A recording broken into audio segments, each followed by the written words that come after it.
The world is just a blur of white, wind shrieking, snow hammering the highway. The only thing alive in the blizzard's glare is a young chestnut foal, trembling in the storm, legs splayed on the icy asphalt. His mane whips across his face as headlights slash through the dark, growing larger, brighter, swallowing him whole. Inside the car, Rachel Bennett's knuckles go white on the steering wheel. She's no stranger to panic.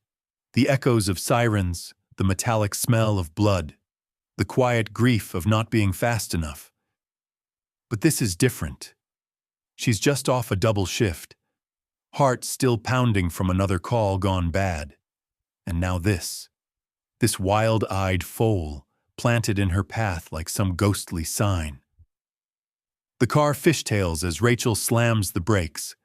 Tires grind to a halt, the engine stutters, and for a moment, there's nothing but the wail of the wind and the frantic rise and fall of Rachel's breath. Her eyes flick to the foal. He doesn't bolt. He just stares, chest heaving, legs trembling, not from fear, but from the impossible effort of holding his ground against the elements. The snow swallows everything but him. Rachel can't move, can't think. All she sees is that small shape refusing to back down, pleading, desperate. For what? The memory of another night, another life she couldn't save, flickers behind her eyes. She presses her forehead to the steering wheel. Not again. Please, not again. A sharp, insistent neigh jolts her from the past. The foal rears, hooves scraping the slick road, breath pluming in the headlights. He looks back, into the whiteout, then at her. Once. Twice. There's something frantic in his motion, as if he's begging her to understand. Rachel curses, throws open the car door, and is nearly knocked flat by the cold. The wind is a fist. Her boots slip on the glazed asphalt. The foal takes a shaky step backward, then another, retreating into the swirling night. But he doesn't run. Instead, he turns, neighs again, and stares back at Rachel with eyes too big for his head, too wise for a creature so young. She hesitates. Every instinct screams at her to get back in the car, to call someone, anyone. But the foal's terror is more than animal fear. It's a message. He wants her to follow. Or maybe, just maybe, she wants to be needed again. Rachel steps off the road, the snow almost to her knees, flashlight trembling in her grip. The foal leads, pausing every few yards, his chestnut coat a phantom shape in the wind. The highway disappears behind her. She thinks of her dad's old stories, of lost cattle found only by faith and persistence, of blizzards that erased the line between life and death. She wonders if this is what it feels like to chase a ghost, if she's lost her mind, or just finally giving in to hope. The snow is a living wall, suffocating and endless. Rachel's breath rasps in her chest. Her fingers go numb. She loses sight of the foal for a second, heart pounding, then hears his desperate whinny. He's waiting, impatient, insistent, like he knows the stakes better than she does. The question haunts her. Why is he alone? Where is his mother?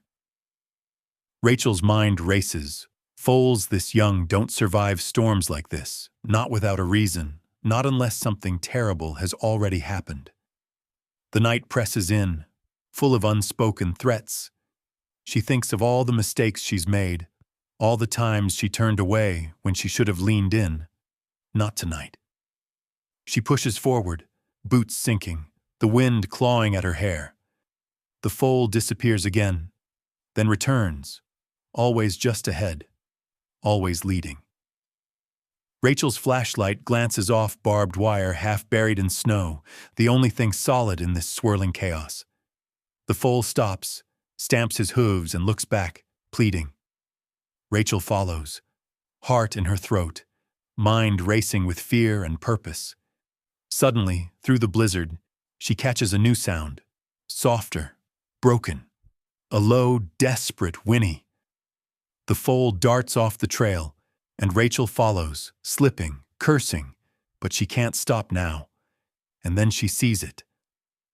Lying in a tangle of bloody snow and rusted wire is an older mare, her coat heaving with pain, one leg twisted and caught in the fence. The foal presses himself against her side, whinnying and nuzzling, refusing to leave. Rachel's mind reels. She's seen trauma, but never like this. Raw, immediate, demanding everything she has left. Her hands shake, but not from the cold.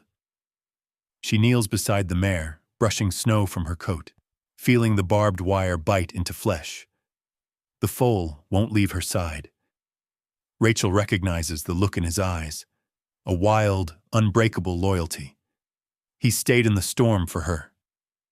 Rachel pulls off her gloves, hands burning with cold, heart thrumming with adrenaline and fear.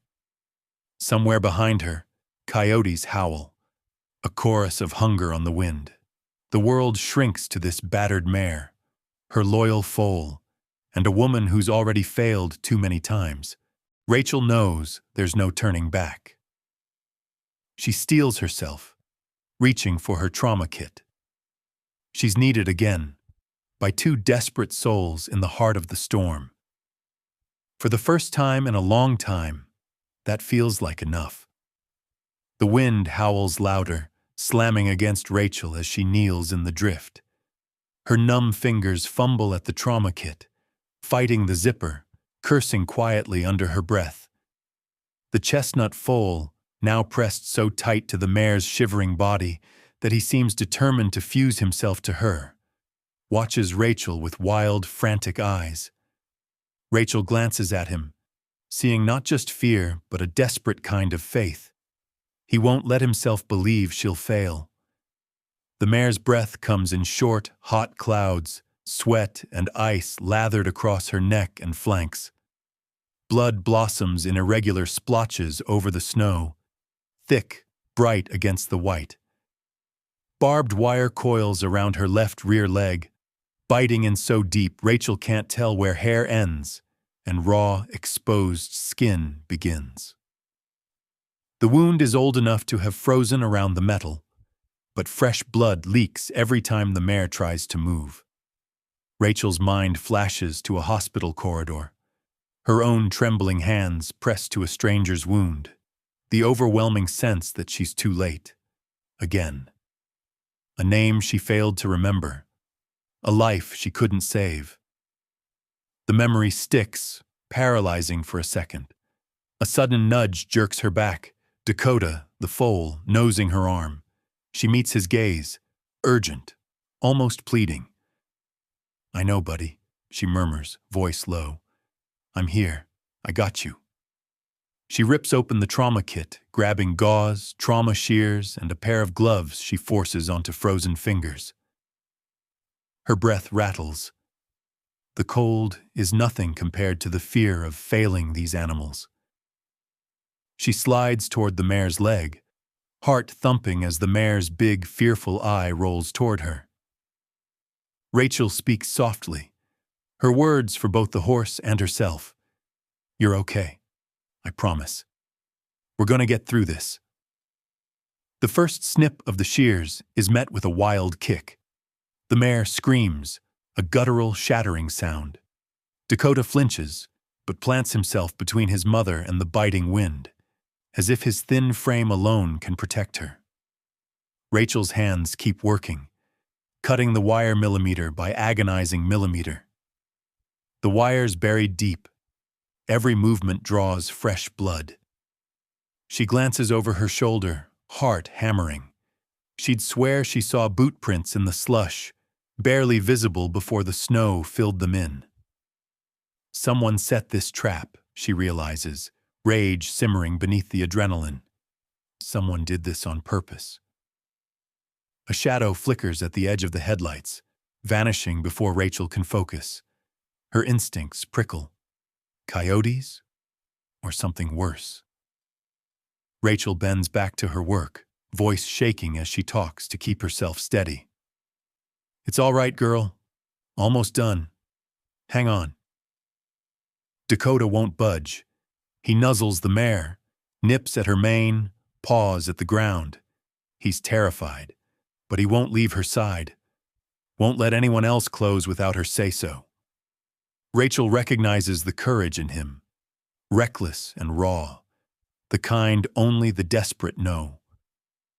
The wire finally parts with a sharp snap. The mare collapses into the snow, all strength gone. Rachel presses gauze to the worst of the bleeding, wrapping it as tightly as she dares. Every second praying the cold will help slow the blood loss. Her hands are sticky with blood and ice. "Stay with me," she whispers. "Please." A distant howl rips through the night. Coyotes, definitely this time. The hair on Rachel's neck rises. The predators are close, emboldened by hunger and the scent of blood. She sees eyes glittering at the periphery, yellow, unblinking, dozens of them circling just outside the beams of her flashlight. Dakota steps forward, head low, stance wide, defiance etched in every tense muscle. Rachel knows that if the coyotes rush, a colt his size stands no chance. She fumbles in her pack for a flare, hands shaking, barely able to hold it. She strikes the flare, casting red light over the scene. The coyotes retreat, their shapes shifting like shadows in the blizzard. But Rachel knows they're still there, waiting, calculating. The tension tightens. She's never felt so alone, so responsible. Her thoughts stutter as she catches another flash, a movement beyond the fence, a figure in the snow, watching. Rachel's heart drops. Was it just her mind playing tricks? Or is the person who set the trap still out here, watching what unfolds? She clutches her kit tighter, sheltering the horses with her body.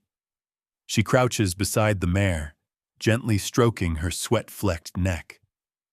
"Hang on, girl. Help's coming." Her voice cracks, but Dakota, ever the sentinel, stands his ground, nose to nose with the coyotes. His bravery is ridiculous, beautiful, and Rachel feels a flicker of something she hasn't known in months. Hope. She checks her phone, shielding it from the snow. Miraculously, there's a single flicker of a signal. With numb fingers, she dials animal rescue, voice trembling. The line crackles, barely audible through the storm. "There's an injured horse. Barbed wire. Please, send help." She doesn't know if the message goes through, but it has to. The coyotes circle closer. Rachel waves the flare, shouts into the storm, trying to look bigger than she feels. Her body aches, exhaustion pulling her down, but she won't give up. Not now. Dakota remains the tiny bulwark between Willow and the predators, courage in every shiver. Minutes crawl by. Rachel wraps another blanket around Willow, talks to Dakota in a soft, repetitive murmur, keeps the flare burning. The storm howls and the night seems endless. Somewhere in the distance, headlights flicker. Maybe rescue, maybe a mirage. Rachel draws Dakota close, running her hands through his ice-crusted mane. "You saved her," she whispers. "You're a hero, kid." As the cold bites deeper, as fear gnaws and the predators close in, Rachel finds herself unwilling to look away. She's not running, not tonight. For the first time in years, she feels the pulse of purpose again, burning through the storm. The world has shrunk to a battered huddle in the storm. Rachel, the trembling foal, and the mare, half buried in snow, shielded only by a tarp stretched between two broken fence posts. The cold seeps into everything, biting through Rachel's soaked jacket, clawing at her skin until she can't remember the feeling of warmth. The wind rattles the flimsy shelter, making it groan and shudder. Every new gust drives another blast of snow under the tarp. It feels less like shelter, more like a desperate hope against the endless white. Rachel is crouched beside Willow, the mare, her knees sunk deep in frozen mud. She's wrapped an old horse blanket around the animal's trembling body, but it's soaked, heavy, useless against the cold. Blood seeps slowly through the bandages, and Willow's breath comes in soft, ragged bursts, each exhale frosting Rachel's hands where she holds tight to the wound. Dakota, the foal, presses his body close to Willow, refusing to rest, ears flicked back, muscles locked with tension. His eyes, huge, wild, scan the darkness beyond the shelter. Rachel finds herself relying on him, watching his gaze as much as her own. The night is endless. Time seems to slow, seconds stretching into minutes, minutes into hours. Rachel keeps checking her phone, hoping, praying for another flicker of signal, but it's dead again, just an empty promise of help. Every now and then, she replays that broken, static-filled call in her head. Did anyone hear her? Did she say enough?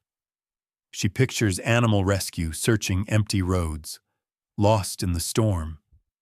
Coyotes circle the camp, invisible except for the flash of their eyes beyond the snow, the sharp yip and cackle that shivers along Rachel's spine. She counts at least 4 by sound, maybe more, drawn by blood and fear. She tries to ignore them, but every yip is a warning, every snap of a twig a threat. Dakota lifts his head, nostrils flaring, muscles tensed. Willow, weak as she is, pushes her nose into Dakota's flank as if to say, "Don't you dare." Rachel's mind keeps slipping back. Another cold night, another desperate rescue, a little boy she couldn't save. Her fingers won't stop shaking, not from the cold now, but from the memory of failure, the guilt that never really leaves. She feels it pressing down, heavy as the storm. Why did she even get out of the car tonight? What makes her think she can do any better now? But every time her thoughts threaten to drown her, Willow nudges her with a cold, soft muzzle. Just a breath, just a touch, but it roots Rachel back in the present. Willow's eyes are half closed, pain etched deep, but there's trust there too, a fragile, wordless hope. Rachel blinks back tears. "You're a fighter, girl," she whispers. "You're not alone." Dakota shifts, pressing tighter against Rachel's shoulder. He's shaking, but not from cold. Rachel can feel his tiny heart thudding, quick and desperate, and she knows he's scared out of his mind. But he doesn't leave Willow's side for even a second. Rachel rubs his neck, trying to send some warmth into that trembling body. "You're braver than I am, kid," she says quietly. The coyotes grow bolder as midnight drags on, their yips coming closer, voices echoing through the storm. Rachel finds the flare spent, her flashlight battery dying. She rummages through her pack, fingers numb, and finds an old hunting knife, her only defense if things go bad. She wishes she'd brought more, wishes she was stronger, but she stays kneeling between Willow and the open night, refusing to move. The wind dies just for a moment, and Rachel's phone lights up again. 1 bar of signal, a miracle. Hands shaking so hard she almost drops it, she tries again. This time, a voice crackles through, just a fragment, but enough. "Animal rescue, can you repeat that? Ma'am?" Rachel nearly sobs with relief, shouts their location, every detail she can remember, before the line goes dead again. Maybe it was enough. Maybe help will come at dawn. Outside, a coyote yips, closer now. Rachel stands, knife in hand, shouting into the dark. The eyes blink, disappear, reappear. Dakota snorts, stamping, every inch of his small body radiating defiance. Willow, too, tries to rise, her good legs trembling, but Rachel gently urges her down. Easy, girl. Rest. I've got you. Exhaustion drags at Rachel's limbs, her mind blurring at the edges. She pulls herself together, refusing to let fear take over. She focuses on small things, the rise and fall of Willow's breath, the steady thump of Dakota's heart, the quiet strength in their presence. She wraps another layer around Willow, tucks the tarp tighter, checks the bleeding again. Every small act, every minute survived, is a victory. In the darkest hour before dawn, Rachel thinks she hears a truck somewhere out on the road. She can't be sure. The storm muffles everything. But just the thought keeps her going, keeps her talking, soft and low, to the horses who have become her world. She tells Willow about her own scars, about how she once thought she was beyond saving. She talks to Dakota about courage, about loyalty, about the way he stood between the coyotes and his mother, even when he was terrified. She finds herself confessing things she hasn't said to another living soul in years. The night crawls. The coyotes, frustrated, begin to fall back, their howls fading. The wind shifts, a promise that the storm may break. Rachel closes her eyes, breathes deep, and lets herself believe, just for a moment, that maybe, just maybe, they'll make it through.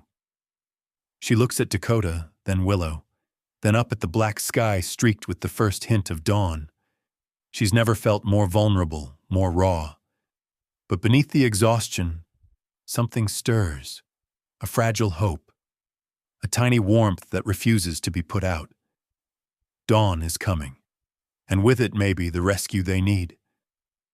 Until then, Rachel keeps watch, guarding the horses, holding on to her last thread of strength. She won't give up, not tonight. The first hint of dawn leaks into the sky, a gray ribbon softening the black as the Wyoming blizzard finally begins to lose its chokehold. Rachel blinks at the pale light, unsure for a moment if she's awake or still drifting in and out of fevered dreams. Her legs are stiff, boots numb from hours kneeling in the cold. But Willow's breathing is steadier now, her head resting in Rachel's lap, while Dakota dozes upright, ears twitching at every distant sound. The storm's rage has dulled to a biting wind. The tarp rattles weakly. Coyotes are gone, at least for now. In this brief hush, Rachel listens to the world. Willow's soft, pained sighs, Dakota's rhythmic snorts, her own heartbeat echoing in her ears. Every inch of her aches with exhaustion, but there's a stubborn thread of hope running through her. Somehow they made it through the night. A sudden, distant voice snaps the silence. "Hello? Anybody out here?" The words cut through the cold like a lifeline. Rachel's eyes fly open. Is she hearing things? No. There's the crunch of hooves on packed snow, the jingle of a bridle, a shadow moving across the fence line, rising out of the misty dawn. She stumbles to her feet, waving her arms. "Here! Over here!" Her voice cracks, raw from cold and shouting at coyotes, but it carries through the empty plains. Out of the new day comes a rider, his silhouette backlit by the faded sunrise. Officer Luis Ramirez pulls up, his chestnut gelding snorting clouds into the frosty air.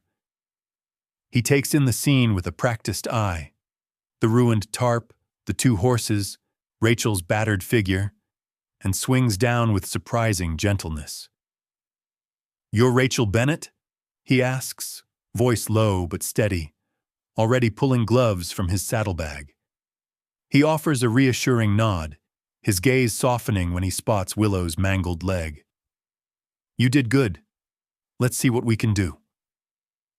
Rachel's tough facade cracks for a second, relief flooding through her as Luis kneels beside her, boots crunching in blood-stained snow. He moves slowly, carefully, speaking to Willow in a calm, rhythmic tone. "Easy, girl. I know it hurts, We're here now.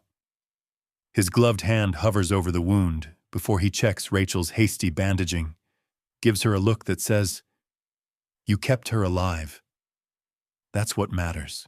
Dakota, suddenly alert, dances back and forth, eyes locked on Willow as if afraid she'll vanish if he looks away. When the animal rescue trailer rumbles up the road, its headlights flickering through the early mist, Dakota plants himself between Willow and the newcomers, refusing to move. Rachel can't help but smile at his stubborn courage. Luis works with the rescue team to lift Willow onto a canvas stretcher. The mare struggles, eyes rolling, but Rachel stays by her side, murmuring encouragement. "You're safe. You're going home." Dakota whinnies, a mournful, cracking sound, and refuses to budge until Rachel gently guides him after Willow. The world narrows to this moment. Cold dawn, battered horses, strangers working side by side. Rachel feels her tough shell break, replaced by something tender and raw. She glances at Luis as they help secure Willow in the trailer. "You ever see anything like this?" she asks, voice husky. Luis shrugs, watching Dakota refuse to leave Willow's side, even as the trailer doors close. "Not often, but sometimes out here, animals show more loyalty than people ever do."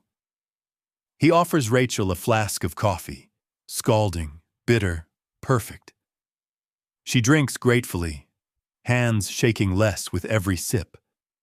A trooper combs the nearby fence line, searching for clues.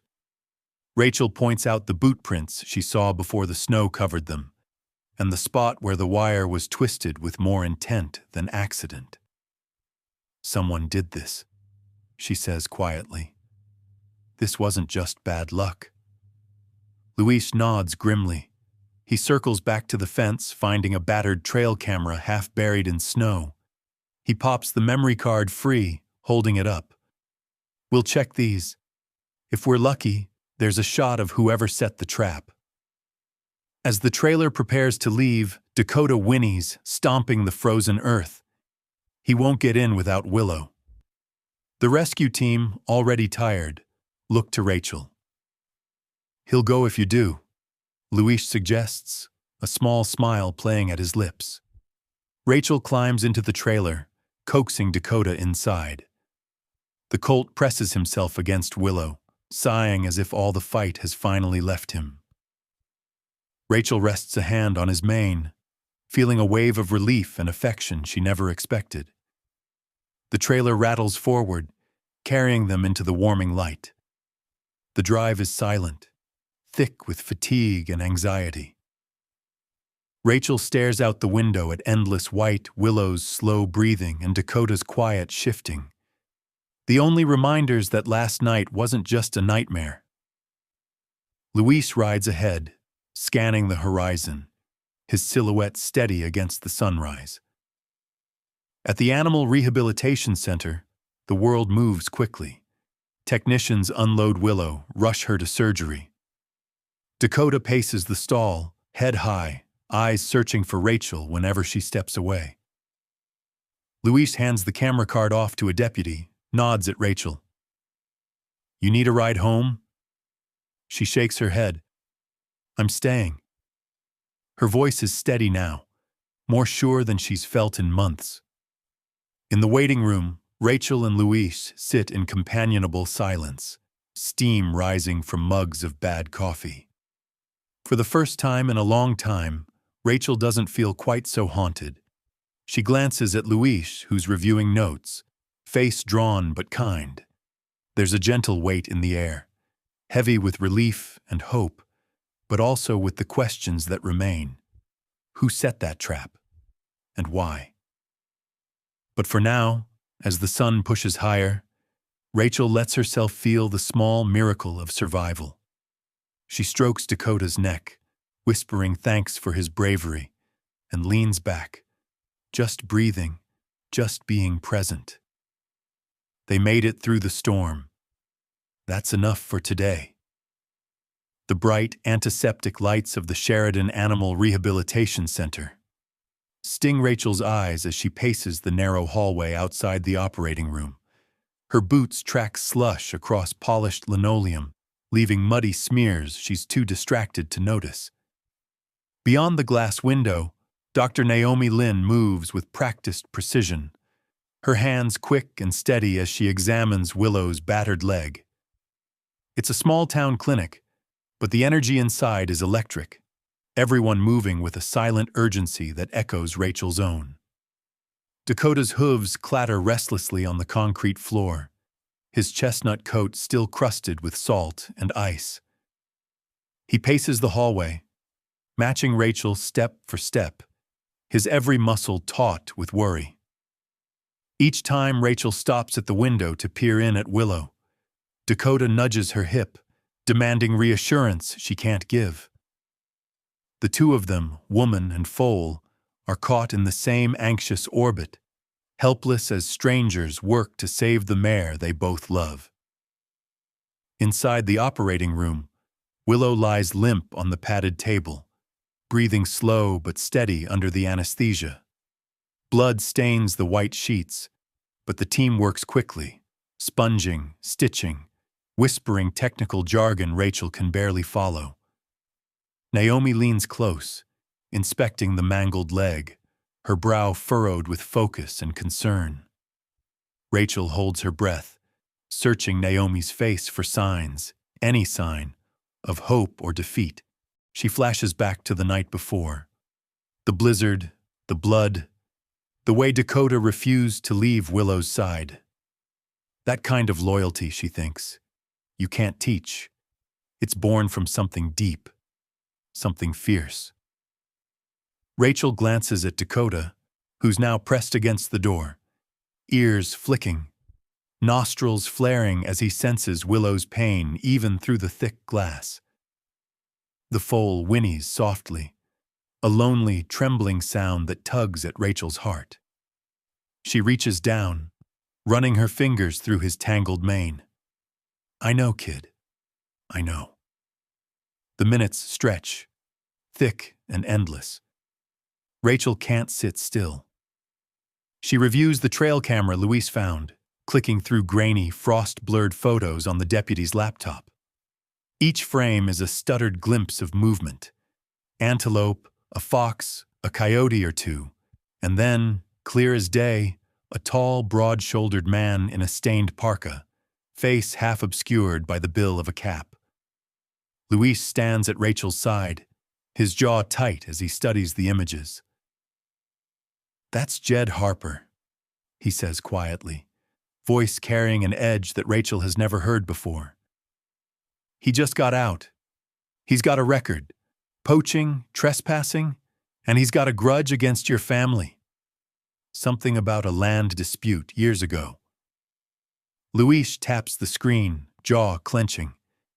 He set that trap, and he's not the type to walk away just because we caught his handiwork. Rachel feels her stomach drop, a sickly mix of fear and anger churning inside her. She knew the trap wasn't an accident, but seeing Harper's face makes it personal. Luis promises to file an official report, to keep the sheriff's department on high alert. But Rachel knows Wyoming justice can move slow, especially in the middle of winter.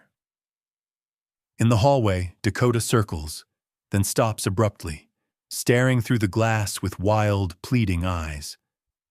Rachel swallows hard, fighting a wave of helplessness. She's been here before, locked out while someone else tries to save the life that means everything.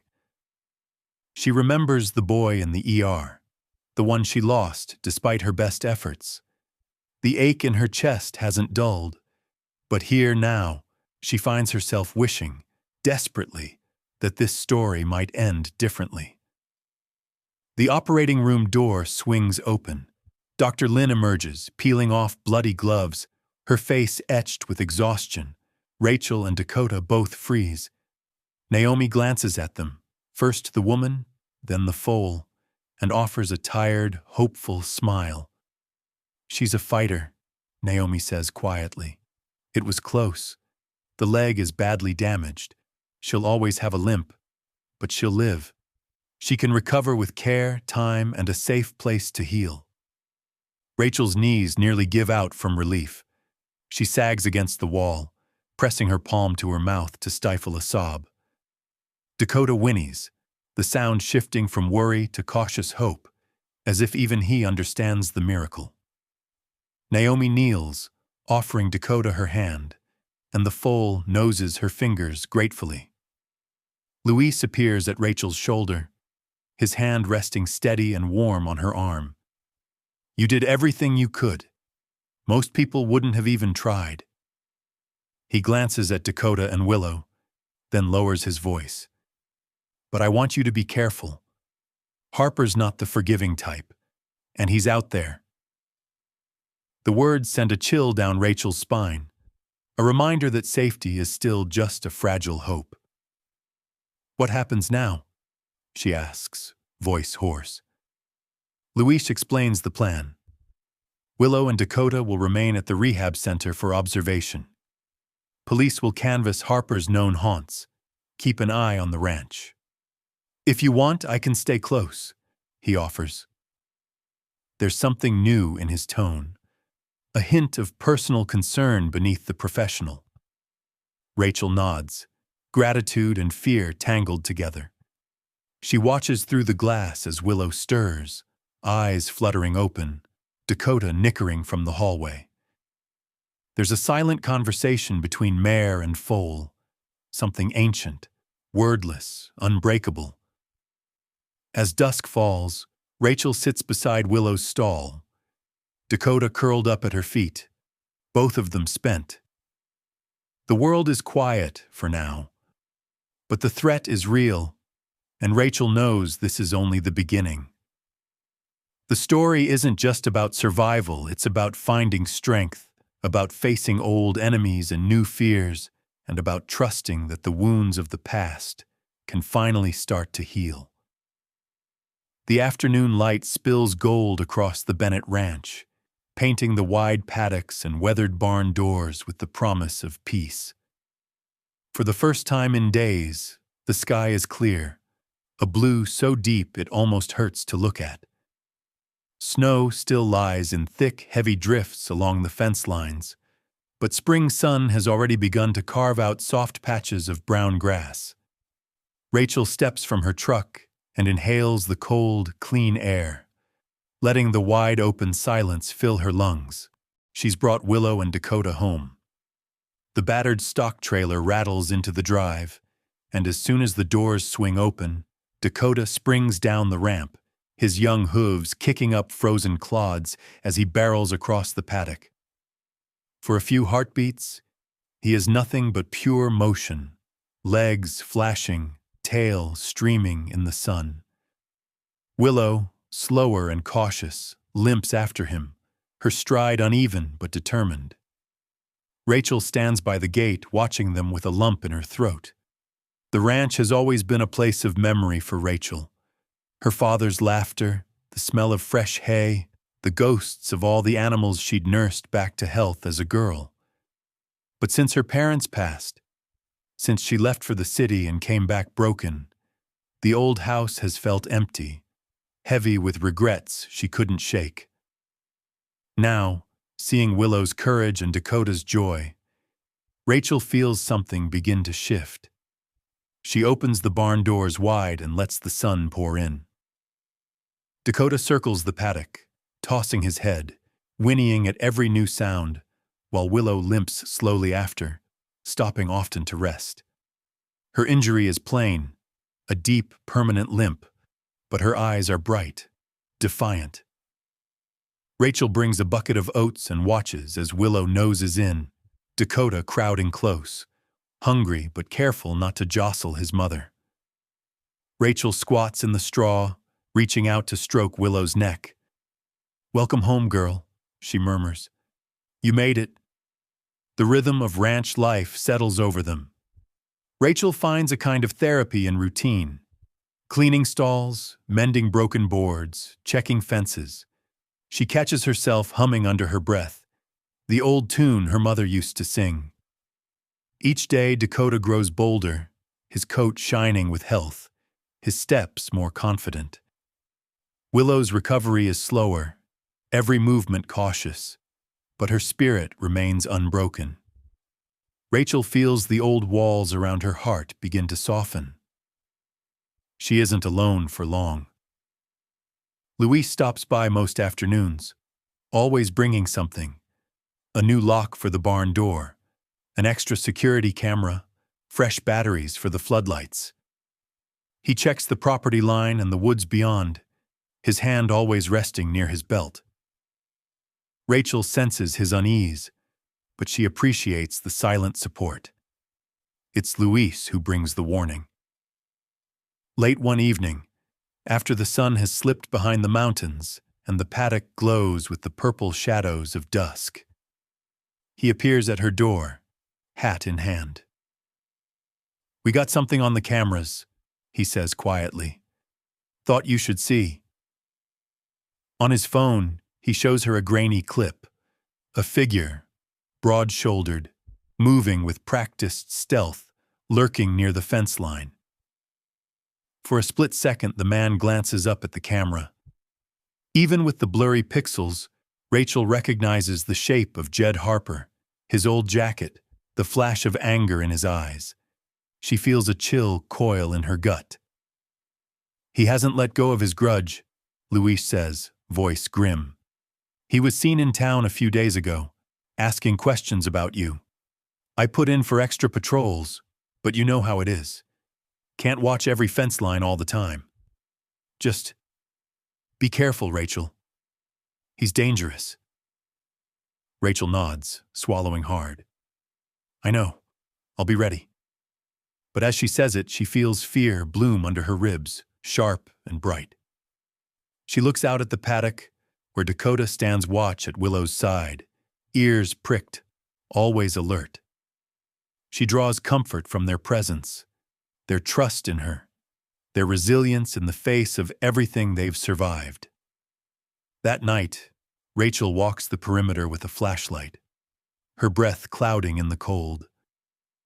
She checks the new locks, tests the motion sensors, peers into every patch of shadow. Every now and then, Dakota appears at the fence, his gaze steady, silent encouragement. Willow, too, stands guard in her own way, never letting Dakota stray far. Rachel feels a kinship with the mare.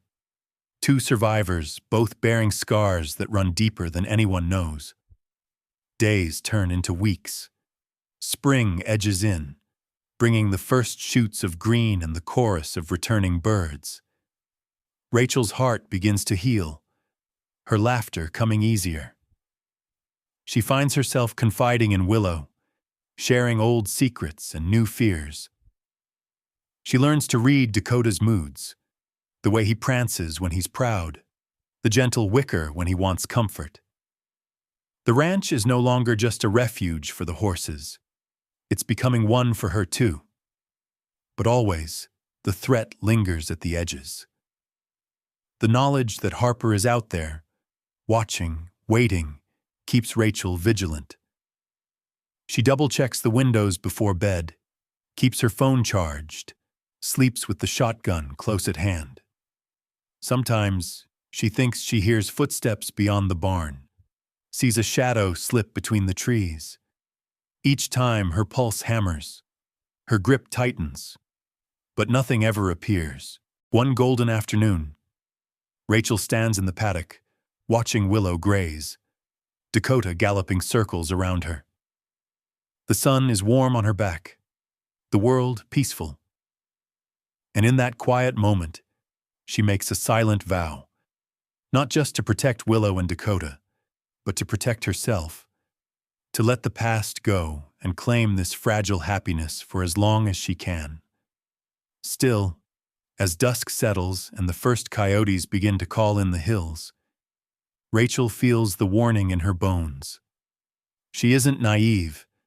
She knows peace is only ever borrowed, and that darkness can creep in at any moment. But for now, surrounded by the horses she saved and the land she calls home, Rachel lets herself believe in the possibility of healing, even as danger circles at the edge of the light. Moonlight sweeps the Bennett ranch in a pale wash, casting long blue shadows across the pasture. The world is quieter than usual. Too quiet, Rachel thinks, as she stands by the window, mug of lukewarm coffee in her hand. She watches Dakota in the paddock, his silhouette sharp against the night, head raised, every muscle alert. Willow stands beside him, as always, her limp more pronounced in the cold, but her posture steady and watchful.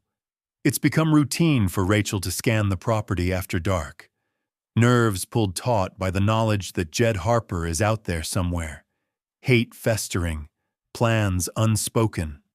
The ranch has changed since the incident. Security cameras now cling to fence posts. Motion sensor lights blink at every corner. Locks shine new on the barn and gates. Still, Rachel can't shake the feeling of being watched. Luis has taken to stopping by after his shift, sometimes staying late enough to help with evening chores, sometimes patrolling the back property with his flashlight and quiet strength. Their conversations have grown easier, edges softened by long hours and shared worry. Tonight, after the chores are done, Luis lingers on the porch. He sits on the worn steps, eyes on the horizon, hat tipped back. The two of them wrapped in a silence broken only by the far-off call of coyotes. After a while, he glances at Rachel, his voice low. "You holding up?" Rachel shrugs, looking down at her hands. "I have good days, and nights like this." She hesitates, her breath steaming in the cool air. "Sometimes I wonder if it ever gets easier, being afraid, knowing you could lose everything again." Luis doesn't answer right away. He studies the sky, then sighs. "You never really stopped being afraid. You just learned to move anyway. I lost my brother a few years back. Drove me to law enforcement, if I'm honest. Some nights are better than others." She looks at him, surprised by the confession. For a moment, their vulnerabilities hang between them, raw and honest. She feels a flicker of gratitude. He trusts her enough to share the wounds he usually keeps hidden. Inside the barn, Dakota stomps and nickers, unsettled by something Rachel can't see.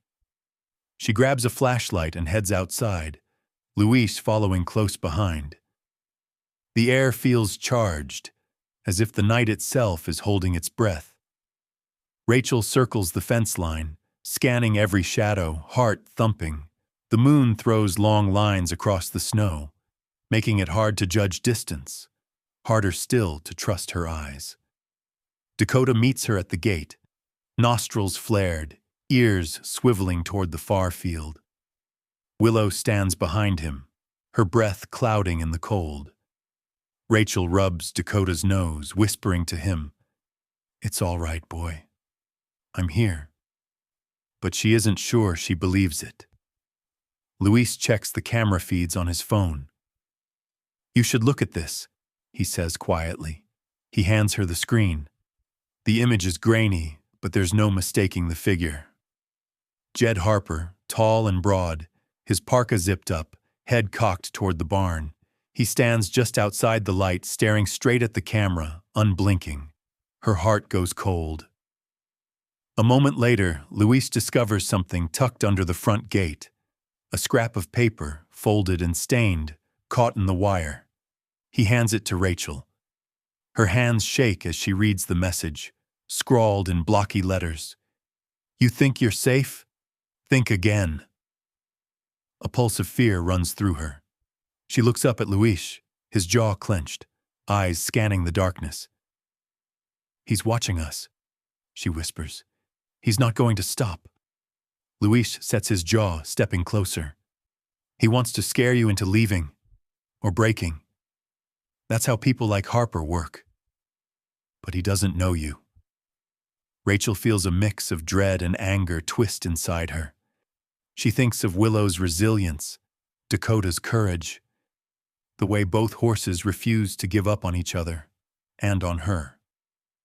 The memory steals her. "He can try," she says, voice steady. "But I'm done running." They double-check the locks, add extra nails to the barn doors, and patrol the perimeter together. Flashlights arcing over fence posts and brush. Rachel tucks the shotgun under her arm, her fingers steady despite the fear. She checks every window, every corner of the house, refusing to leave anything to chance. Later, as the night deepens, Luis settles in at the kitchen table, his badge gleaming in the lamplight. They talk quietly, sharing stories, small betrayals, losses, moments of hope. The conversation drifts, and Rachel finds herself admitting things she's kept hidden for years. Her guilt over the boy she lost in the ER, her fear that she'll never be enough for anyone or anything, her longing for peace. Luis listens, not judging, only offering his presence and a gentle word when she needs it most. Outside, Dakota stands guard at the fence, ears pricked, a silent sentinel. Willow, too, remains near, her faith in Rachel unwavering. In their quiet, unwavering loyalty, Rachel draws strength she never expected. Then, in the early hours, the motion lights flicker on by the barn. Rachel and Luis rush outside, weapons drawn, hearts hammering. They find nothing. Only a coyote slinking through the brush, chased off by Dakota's defiant snort. Still, Rachel knows Harper is out there, watching, waiting for a chance to strike.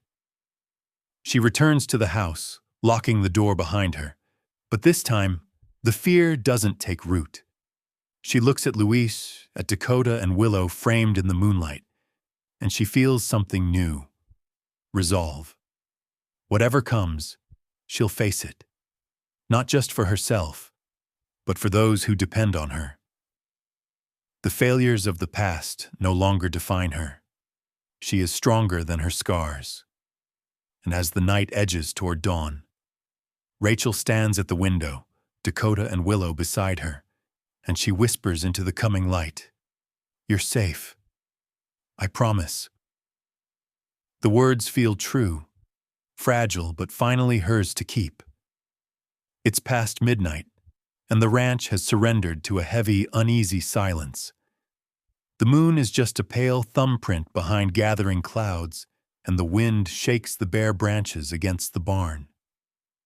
Inside, Rachel sits at the kitchen table, hands cradling a mug she's long since abandoned. Her shotgun leans within arm's reach against the wall. Luis dozes in the armchair, badge glinting, boots up, one eye always half open.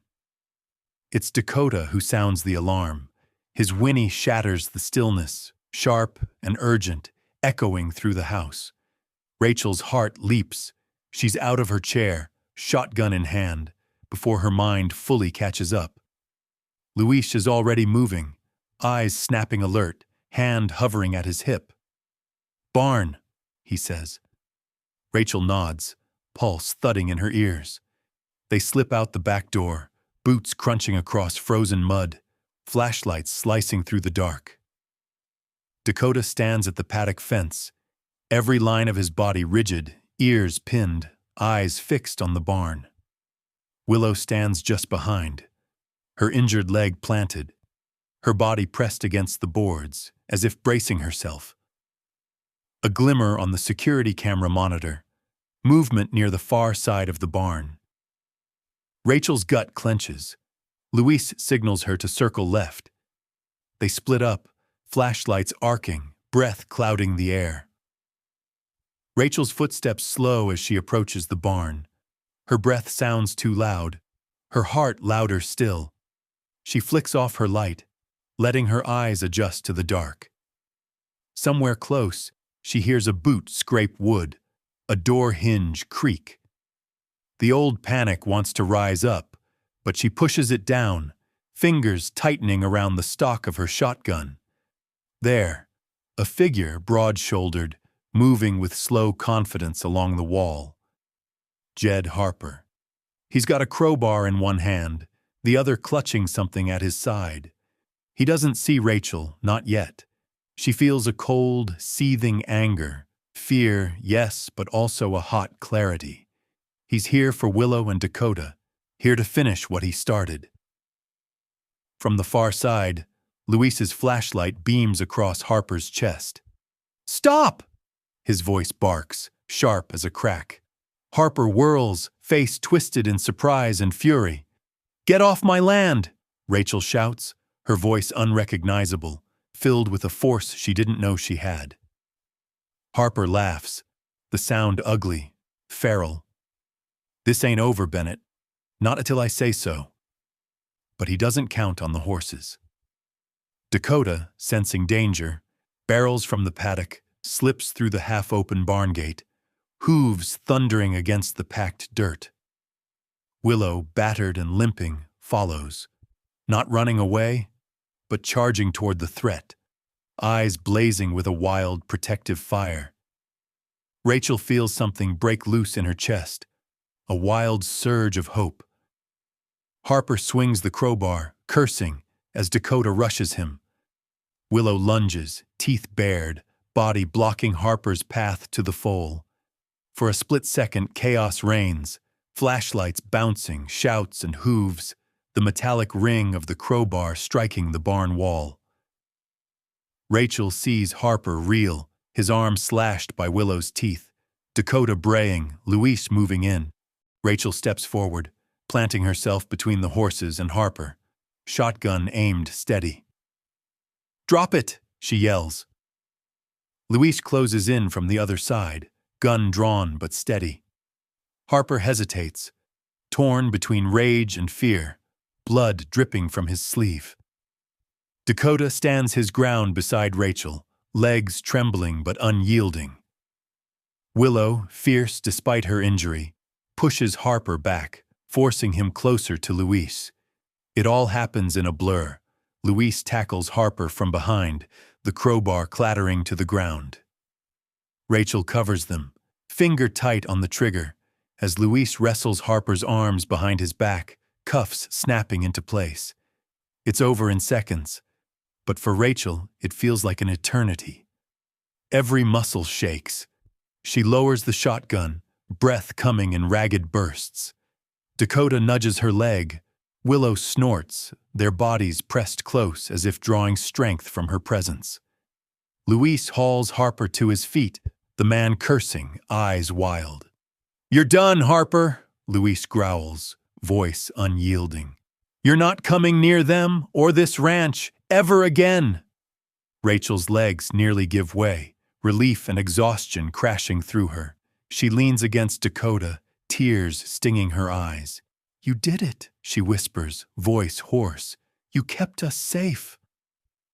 Willow rests her head against Rachel's shoulder, her breath hot and steady. For a long moment, they stand together in the dark, battered but victorious.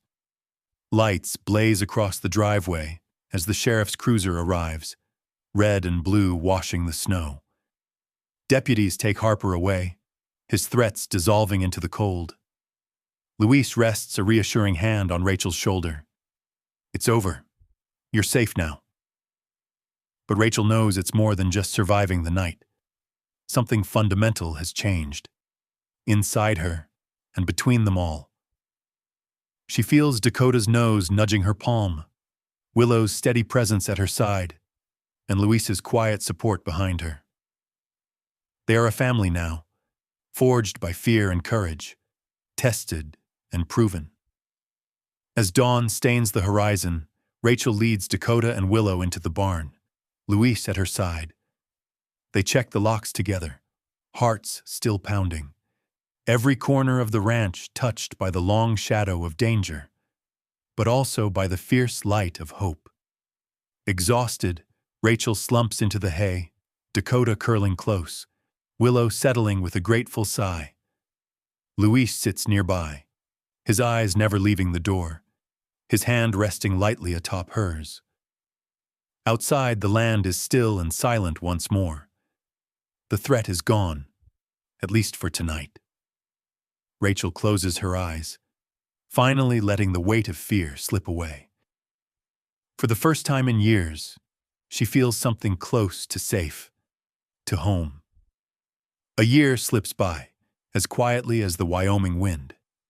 Winter's violence fades into memory, replaced by soft rains and the gentle blaze of summer. Life at the Bennett Ranch finds its own steady rhythm. Cicadas humming in the grass, willow trees rustling at the edge of the paddock, and the sun rising every morning over a landscape transformed not by time, but by survival. Rachel stands in the city park at the heart of Sheridan, her hands folded nervously as the townsfolk gather beneath a cloudless blue sky. The event is small but heartfelt. A local news crew, parents herding children, old ranchers in worn boots and sun-faded hats. A bronze statue gleams beneath a velvet cover, life-sized, perfectly capturing Willow's proud head and Dakota's defiant, upturned gaze. For weeks, the town council has talked of resilience and hope, of how a story about a burned-out paramedic and 2 wounded horses had come to mean something more. Rachel's fingers twist around the corners of her note card, but as she steps up to the microphone, her voice is steadier than she expects. Dakota stands beside her, mane glossy, eyes bright, as if he knows exactly what this day means. Willow, her limp now simply part of her walk, stands nearby, her head high, letting children stroke her nose and offer handfuls of sweet grass. Luis lingers at the edge of the crowd, a gentle smile beneath the brim of his hat, pride shining in his eyes. Rachel takes a shaky breath. When I first found Willow and Dakota, I was just trying to survive another night. She looks down, the words running together, but then she glances at the statue, at the faces in the crowd. Neighbors, friends, people who once watched her from a distance. But these 2 taught me about something bigger than survival, about loyalty, about second chances, about how the hardest battles are the ones you fight inside yourself. Her voice cracks, but she goes on, words tumbling out in a rush. Stories of that blizzard, of Willow's courage and Dakota's refusal to give up, of a small town that pulled together when it mattered most. I used to think healing was something that happened in hospitals, with stitches and medicine. But healing happens here too, in every handshake, every kind word, every time we show up for each other. And sometimes, the ones who heal us don't even speak our language. She looks at Dakota, who presses his soft nose into her shoulder and laughs softly. Sometimes they have 4 legs and stubborn hearts. There are tears in the crowd, quiet sniffles from people who know loss, who know what it means to hold on when hope is just a flicker in the dark. Rachel sees it in the faces of children, in the wrinkled hands of ranchers who nod along, remembering their own storms. Luis steps forward, offering a gentle hand on Rachel's back. "You saved more than those horses, Rachel," he says, voice ringing clear. "You reminded all of us what courage looks like." Rachel blushes, the words nearly undoing her. As the mayor pulls away the velvet cover, sunlight glints off the bronze. The statue captures Dakota as he looked that night, chest out, head high, standing before Willow as if daring the world to try and hurt her again. Willow's figure is strong, her scars visible, her eyes watchful but trusting. Together they are more than art, they are a promise. Rachel looks out at the crowd and sees, for the first time, that she belongs here. The ranch is thriving again, her circle of friends grown wider. Dakota has become a legend at the local school, children drawing him with comic book capes, pretending he's some magical guardian of the plains. Willow, patient and wise, is sought out by anxious teenagers and lonely grandparents alike, her presence soothing as a summer breeze. She remembers the long nights of fear, of feeling broken beyond repair, and realizes that her story, like Willow's, like Dakota's, has become one of hope. Her scars are not gone, but they have softened, and she wears them without shame. As the speeches end, townsfolk press forward, asking for photos, sharing their own tales of struggle and survival. Rachel hears stories about lost parents, about near-fatal storms, about small kindnesses that made all the difference. She realizes how connected they all are, how easily the line between survivor and healer blurs. When the crowd thins, Rachel sits on the cool grass beside Willow and Dakota. The sun is warm, cicadas buzzing. Luis drops beside her, handing her a lemonade. For a while they say nothing, only watch as children circle the statue, tracing the lines of courage with eager fingers. Rachel leans her head back, closing her eyes, and lets herself feel, really feel, the weight and lightness of everything they've endured. "You know," she says quietly, "if you'd told me a year ago that 2 horses would teach me how to start over, I'd have laughed in your face." Luis grins. "Guess you never know where second chances come from." A hush falls, broken only by Willow's gentle whicker and Dakota's soft snort. Rachel places a hand on each horse's neck, gratitude swelling in her chest. She knows there will be other storms, other nights of fear. But today, beneath the bright Wyoming sun, she believes in tomorrow. The town of Sheridan, once wary, has embraced Rachel and her horses as their own, symbols of resilience, reminders that even the most wounded can become healers in turn.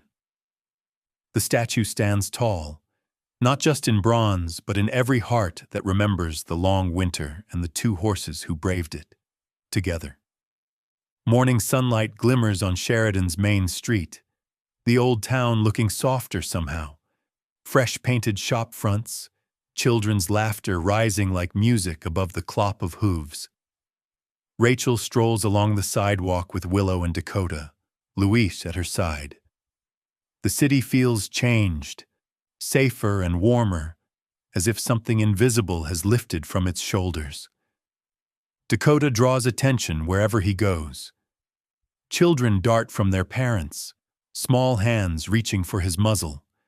He nuzzles them gently, careful not to step on toes, his big brown eyes full of curiosity and affection. Willow walks at a measured pace, her limp now familiar to everyone. Teenagers approach with apple slices. Elderly folks pause to pat her neck, their worries easing with a single touch. Rachel feels the difference in herself, too. She's lighter, not because her burdens are gone, but because she's learned how to carry them.